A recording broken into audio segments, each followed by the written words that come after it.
Ada dana raksasa 240 triliun rupiah yang siap digelontorkan. Dan ini bukan cuma program pemberdayaan desa biasa, ini bisa jadi game changer yang menggoyang Bank Himbara. Serius, 240 triliun rupiah. Pertanyaannya, ini bakal jadi booster baru buat sektor perbankan nasional atau cuman gimmick aja? Oke, let's break down the facts.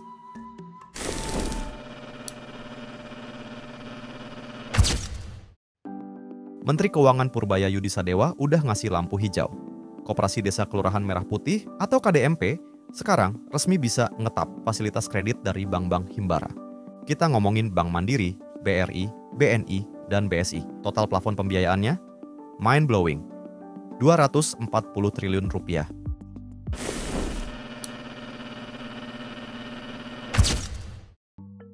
Kenapa baru heboh sekarang?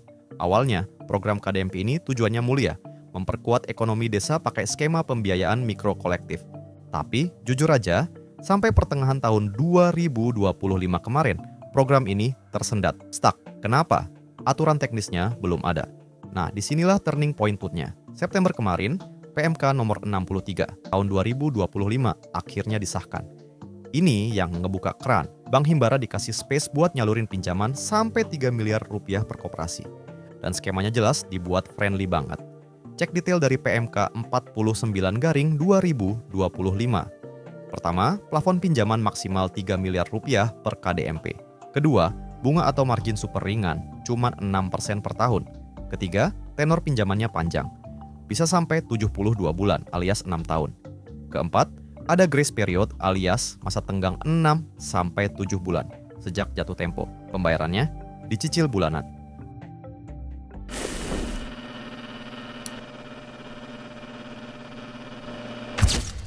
Sebelum lanjut, kita pause dulu yuk. Download Ajaib buat mulai perjalanan investasimu. Linknya ada di deskripsi ya. Begitu aturan keluar, bank-bank Himbara langsung full throttle. Kelihatan banget mereka serius. Bank Mandiri langsung tancap gas di digitalisasi koperasi dan pelatihan pengelolaan dana. BRI, nggak kaget, langsung pakai jaringan agen brilingnya buat mempermudah akses. BNI memperkuat layanan digital dan edukasi keuangan di tingkat kecamatan. Dan BSI tentu saja nyiapin amunisi pembiayaan syariah buat koperasi berbasis komunitas muslim. Datanya sudah mulai menunjukkan hasil. Per Oktober 2025, BRI aja udah ngelaporin penyaluran pembiayaan ke lebih dari 300 koperasi. Nilainya sekitar 1,2 triliun rupiah. Dan ingat, pipeline baru dari bank-bank lain juga lagi terus disiapkan. Jadi, ini bukan lagi pertanyaan, apakah ini cuma gimmick? Datanya sudah ngomong. Pertanyaannya sekarang adalah, seberapa cepat program Koperasi Merah Putih ini bakal jadi katalis jangka panjang baru buat sektor perbankan nasional, dan seberapa signifikan dampaknya nanti ke profitabilitas Bank Himbara?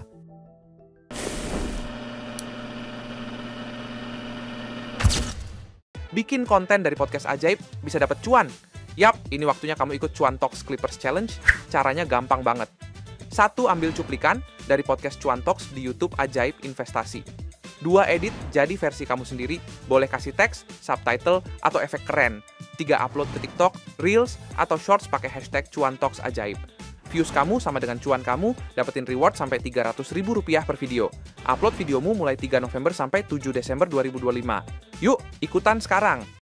Coba kita bedah analisisnya. Tahap 1, kita lihat dari kacamata makro. Dana 240 triliun rupiah ini intinya memperluas pasar kredit mikro nasional. Logikanya, makin banyak koperasi yang aktif, makin banyak kredit yang disalurkan Himbara. Ujungnya, potensi pendapatan bunga di segmen UMKM jelas meningkat.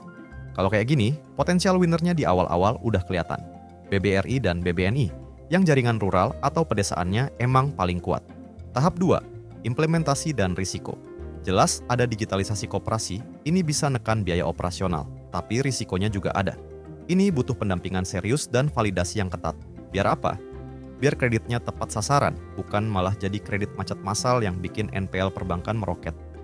Good news-nya, karena sistem ini terintegrasi sama pembinaan pemerintah desa, risiko itu harusnya relatif bisa dikontrol. Tahap 3, implikasi ke pasar modal. Nah, buat para investor, program ini jelas jadi sentimen positif buat saham-saham Bank Himbara. Kenapa? Karena ini nunjukin adanya kolam pertumbuhan kredit baru di sektor mikro dan desa, yang kita tahu adalah tulang punggung ekonomi Indonesia.